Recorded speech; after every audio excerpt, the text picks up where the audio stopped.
going to have to bear with me for a few reasons. First of all, I really didn't prepare for this whole thing. So I'm going to have to speak in a disjointed way, make sure I mention the people that need to be mentioned. But also, most importantly, I want to thank everybody. I mean, my goodness. I mean, I just said to Dave, there are no words to explain this. I've never had something like this. Likely never will have something like this again, a party like this. No, you're going to make it to 100 each. It's not the years, it's just, I know how hard it is to organize this, but for someone like Dave, and of course, with the help of the Gotham team, and Denise and Rayanne especially, I mean, these guys throw anything. Dave, I said to a couple of you, Chris, I said you should have been a comedian. No. Dave, you should have been a party planner. This is incredible. Dave still could be a party planner. You know, the good thing about it is, I actually like being made fun of. I mean, I like it. I mean, I know I dish it out. All of you guys take it. And I expect it back, and I enjoy when it comes back, and I thought it was all very funny and good taste, except for what Matt said. And even from the staff, I mean, the Gotham staff, it was all very tasteful. I get it, I give it out, and every once in a while you can give it back. James went a little bit over the fucking line. It's all true. Truth be known is, after he said the first part, I remember he got back and had to even add some more bullshit. That stuff I'll never forget. So, anyway, I just want to go through. I mean, the Gotham, this was the Gotham party. I hope we didn't ruin it for you guys. The holiday party. And thanks for having a great year, everybody. And, thanks for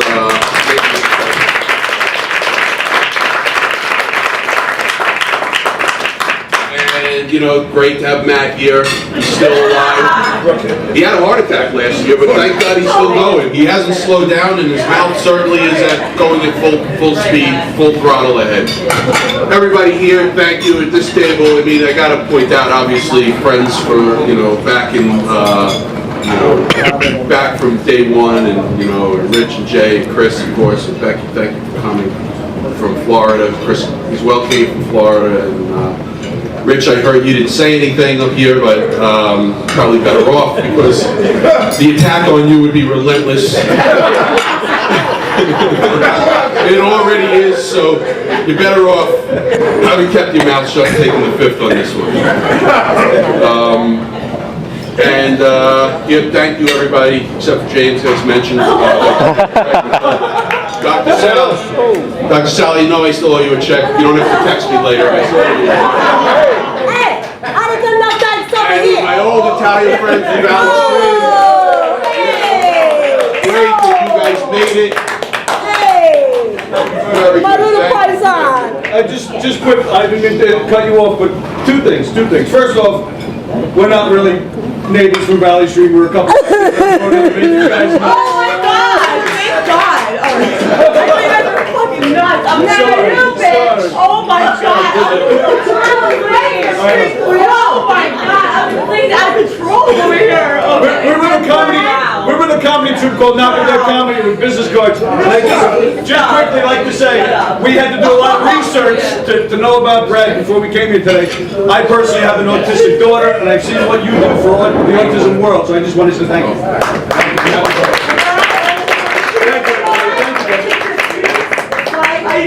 Well, I know.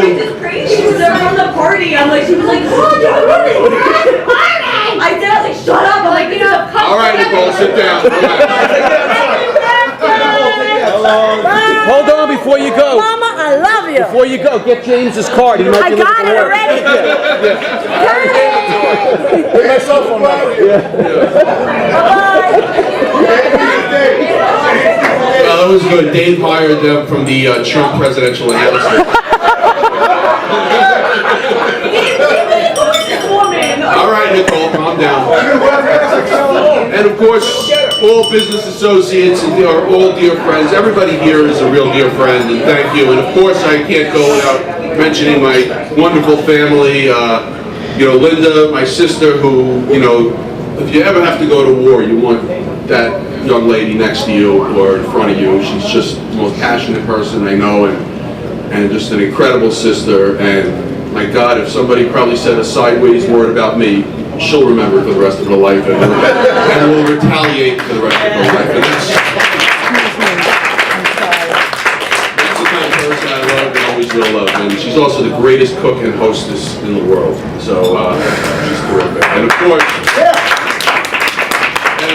course, everybody, I love all of you. Dan, I have to point out, is, you know, a person I always looked up to in life. He did teach me everything about sports physically, literally. Even we're out in the backyard, and that's probably why I had a little of a head start, more than most people, because I was playing with a lot older kids. And I don't know if that ended up reflecting in my entire career, because it ended in short of my goal of being in the Hall of Fame.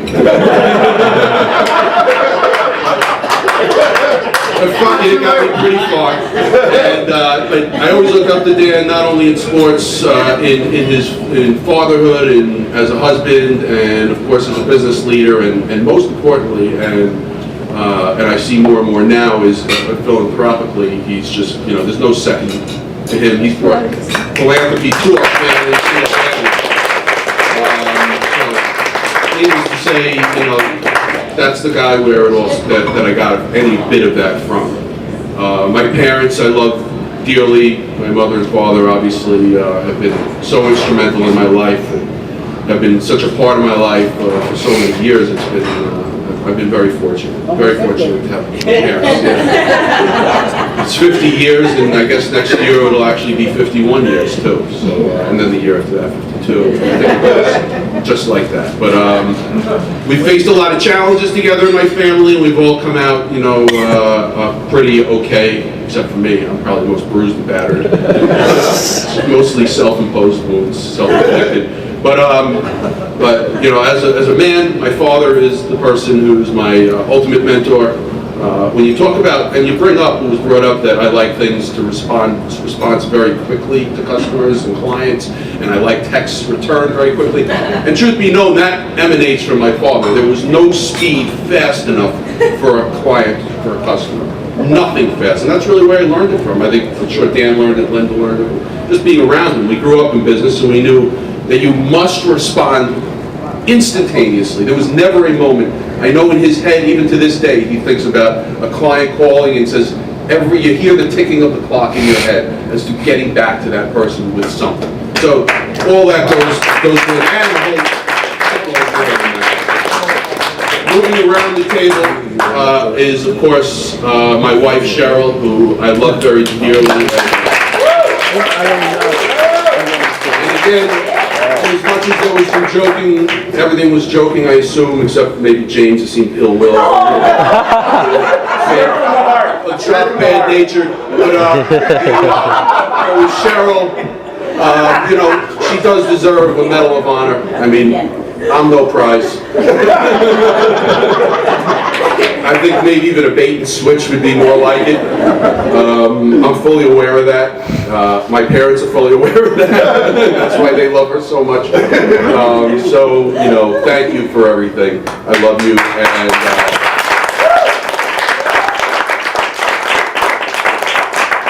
And of course, in some ways, my second wife, Heather Schwartz, who is like, you know, it's so funny because Cheryl is more like Dave, and Heather is mean and nasty like me.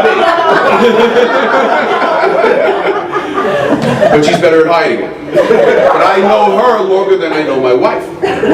Okay? Hey, don't tell me. Right. I know her for a very, very long time. And it's been all pleasure back in the days of the Super Bowl parties in Brooklyn, to the North Shore Towers, to home, to everything like that, the kids, the bar mitzvahs. And I always said I wished I was a kid of the Schwartz family, because then I would get a bar mitzvah like it, and I think I just did. And Heather is just, you know, just a tremendous, tremendous support system for all of us. And I know Cheryl loves Heather and my family. It's almost like, Heather is almost like mother hen around town, and I know that's been used before. I won't reference by who, and I know you don't like that much, but And of course, Dave, I mean, I don't know, words don't describe this. How can you describe what was just put on a once-in-a-lifetime thing?